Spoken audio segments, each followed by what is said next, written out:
My dear friends, over the past 10 days, as part of our summer child abuse prevention program,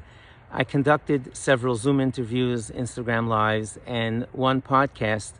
on child safety to give parents the tools they need to keep your children safe over the summer. The woman who runs the podcast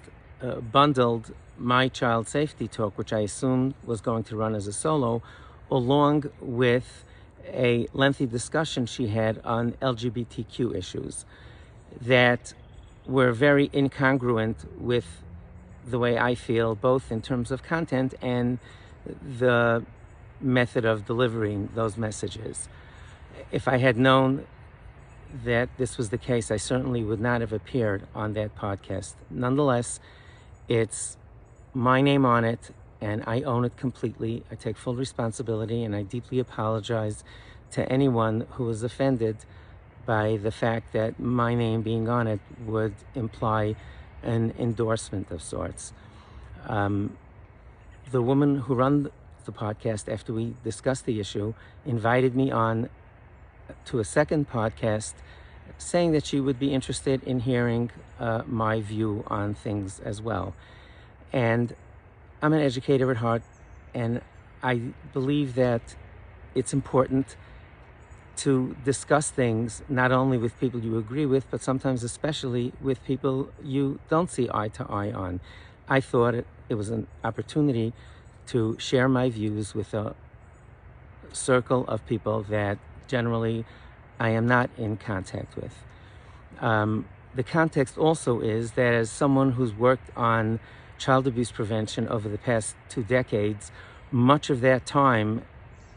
the public really wasn't engaged in the subject at all, and it required a great deal of education on the behalf of the child safety advocates, myself and others that were in that space, and in the late 1990s, the same thing for teens at risk. So I did feel it was an educational opportunity. The woman running the podcast withdrew the offer, and honestly, at this point, I decided that I wasn't going to go forward with it anyway. I did post on my Instagram page at Yaakov Horowitz several videos and a live that articulates my view of things, because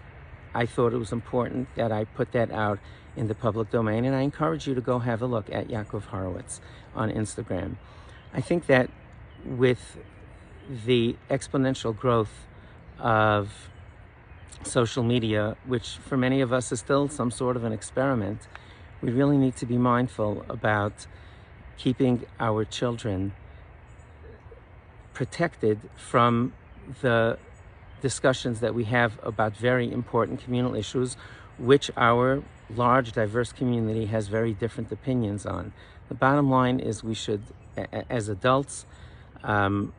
for our own children, our own families, as the custodians of our families, and as community members for the entire community, we should try to keep a safe space so that this discussion and this dialogue, especially now with another political election season coming, with so many memes and so much harsh rhetoric flying back and forth, we should try to protect our children from it, and the children should feel safe and with their self-esteem intact, and we should do our very best to conduct our discussions in this public space in a way that does that for them. Thank you very much.